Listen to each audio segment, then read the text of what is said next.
Good evening, everybody, and welcome to the Rangers Review Team News reaction following the Rangers team that will start tonight at Rugby Park. I think it's pretty much the team I predicted, so I'm taking that one. But I'll give you a rundown of the side. You can see it in the ticker below, folks.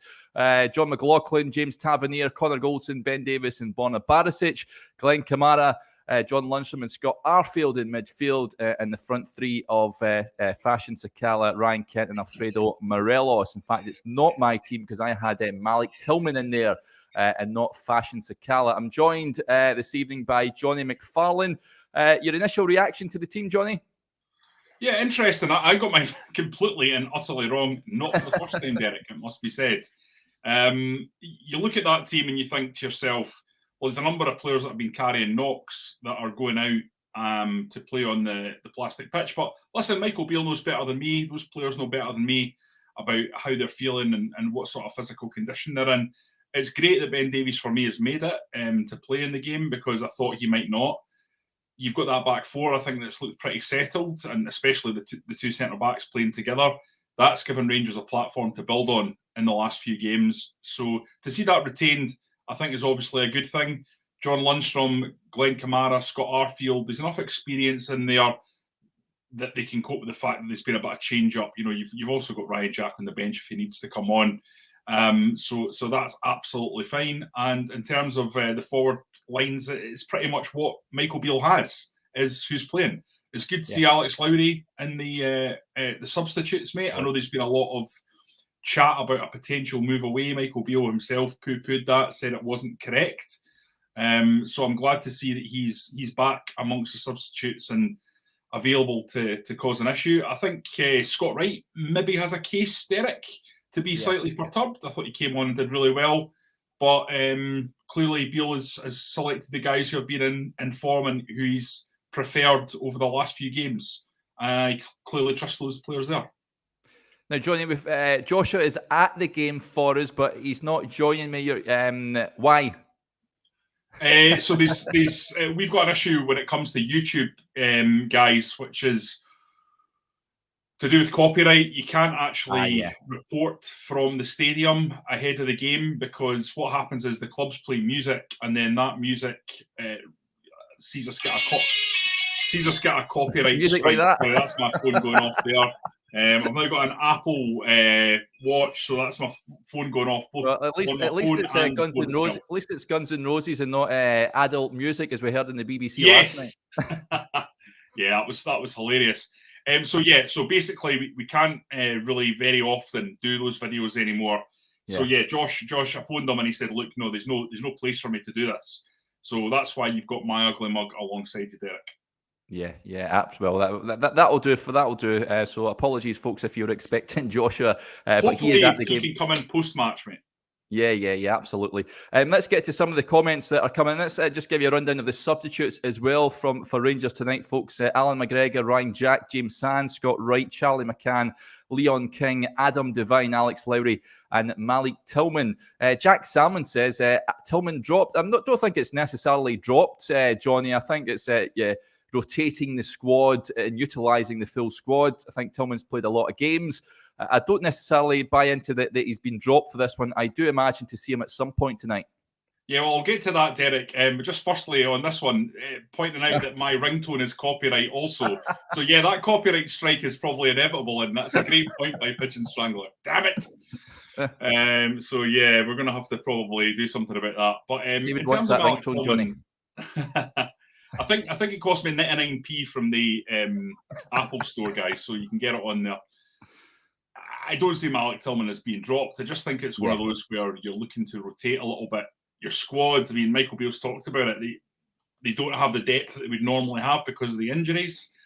So it's one of those situations whereby I think players who have played a lot of minutes will get rotated out where it's possible, and perhaps they feel like the digging experience of Scott Arfield is going to be perhaps more useful against the Derek McInnes side, who you know will sit in.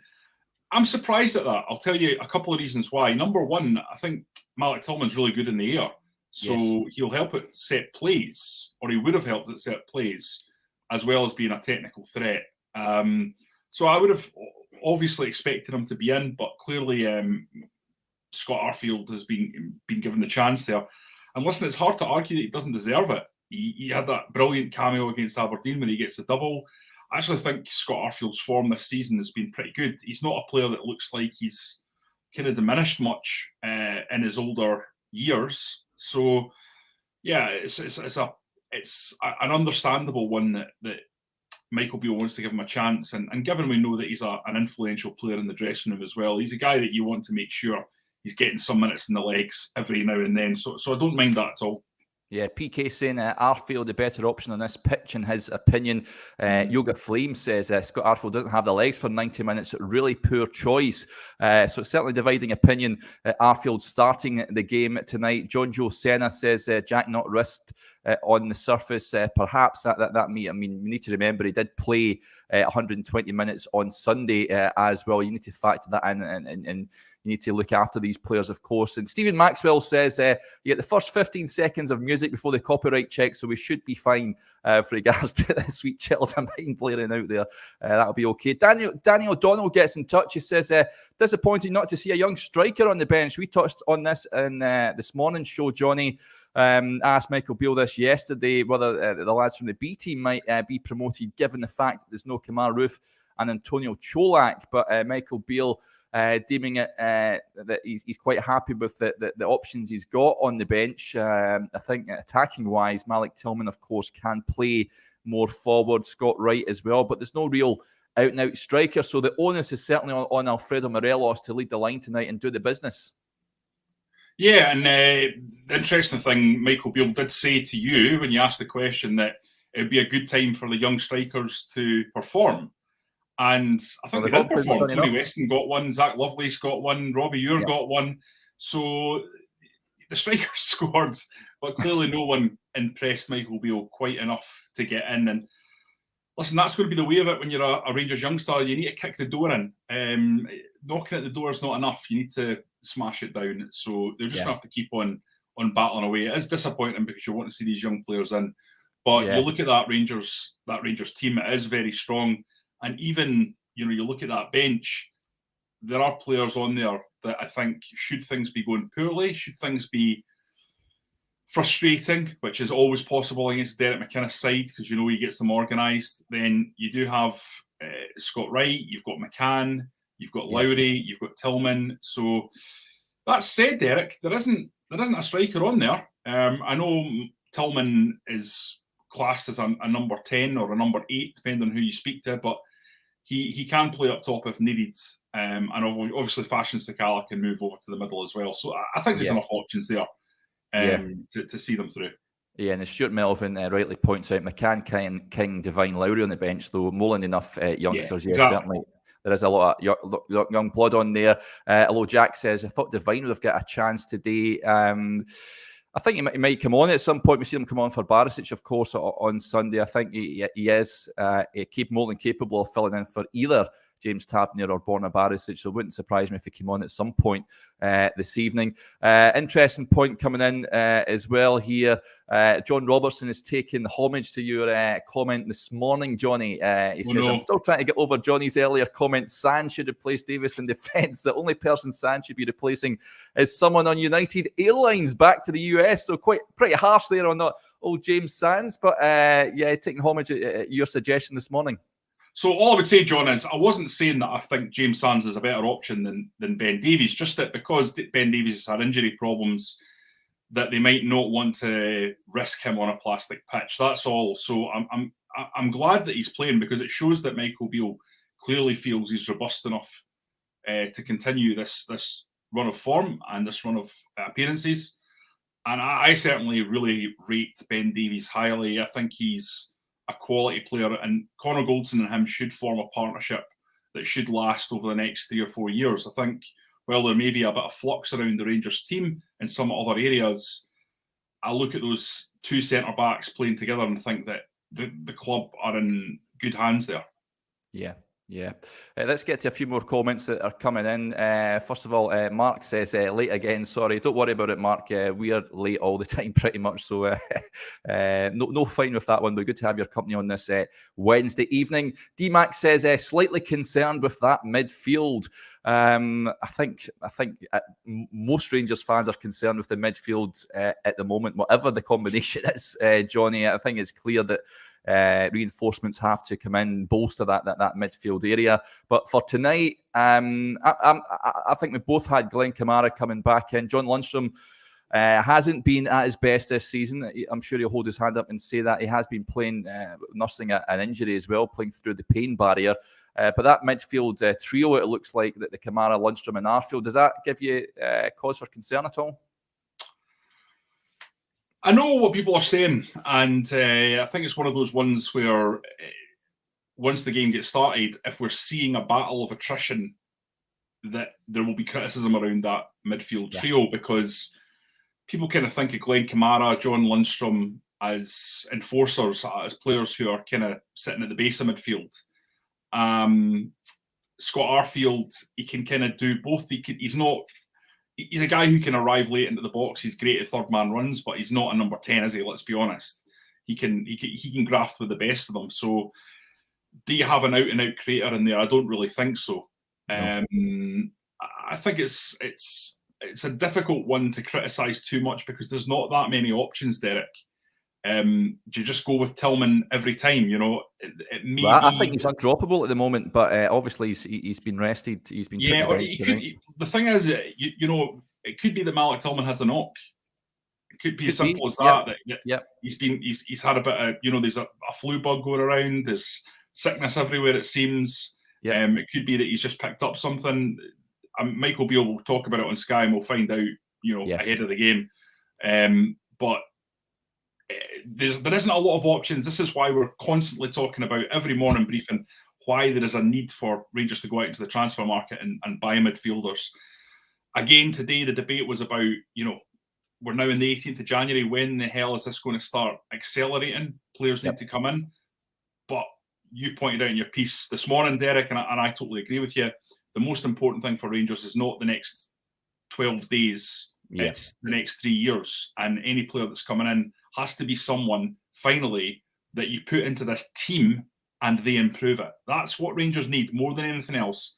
2 or 3 players. And if they get 2 or 3 players that can do that, even 2 players, it'll make a big difference. That's the problem with the recruitment over the last wee while. There just hasn't been enough guys that came in, you go, wow, he's a player. He's in. That's it. Every week, he's in my starting 11. That's what Rangers need. Yeah, John Joe says desperately need new faces in the starting lineup. Says Stuart McKee with a point here. I know he's not been great, but where is Matondo? Is he injured? Yes, he is. Yes. Michael Beale touched on that yesterday. He has been out injured the last couple of weeks, hence why he's not been involved in the squad. John Shackleton says, where's Jack after 2 man of the match performances? I think it's mainly just looking after him. I don't think you can play so much football in such a short space of time, Jonny, especially on that pitch. That'll take a lot out of the legs on Sunday. Going the distance and playing as he did play, I think it's advisable to rest him for this one.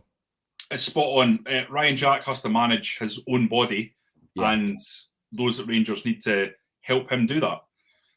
He's had a horrendous checkered 2 or 3 years with injury, and it's very, very important that the club are making sure that Ryan Jack is almost wrapped up in cotton wool so he can be used when he's needed, and that's in the big games, because Ryan Jack performs.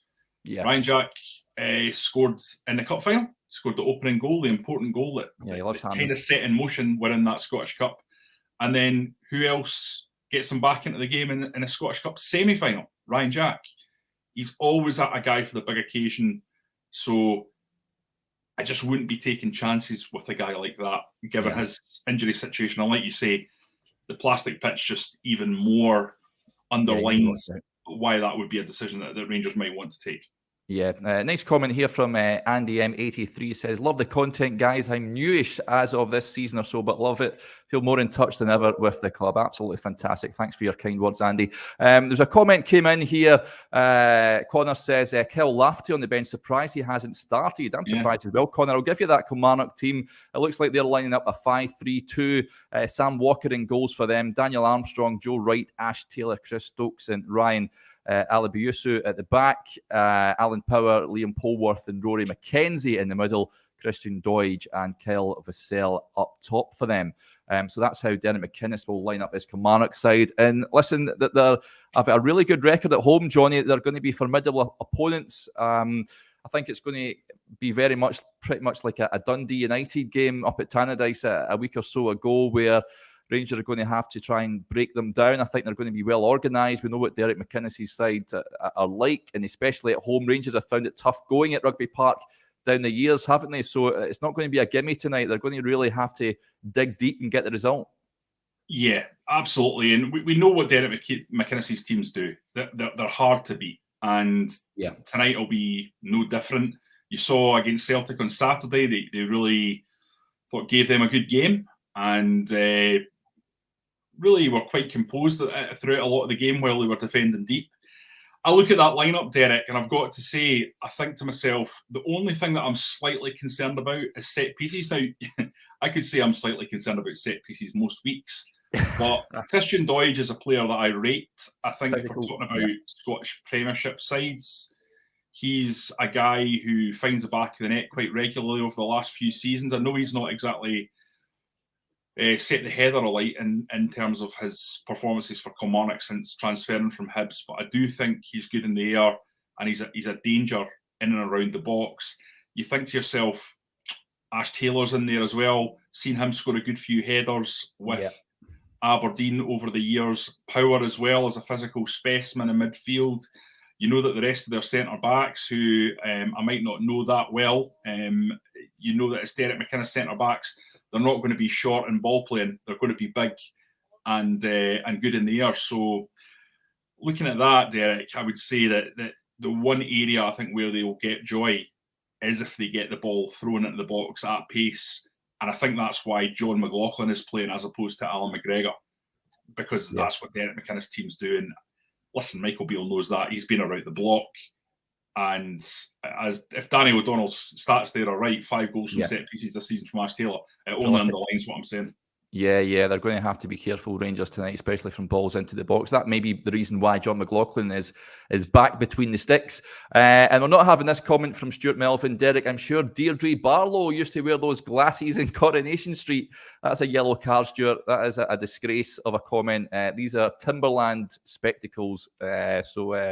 I'm not entirely sure that Deirdre, I think hers were more prescription glasses, but hey-ho, let's get back to the football here. Derek Muir says, Alfredo loves a goal against Kilmarnock. Yeah, big night for him again tonight, and like we touched on earlier, with no real strikers on the bench, out-and-out strikers, then the onus is certainly on Alfredo to do the business tonight. James McGarvey certainly in confident mood. He says he'll score the first goal this evening.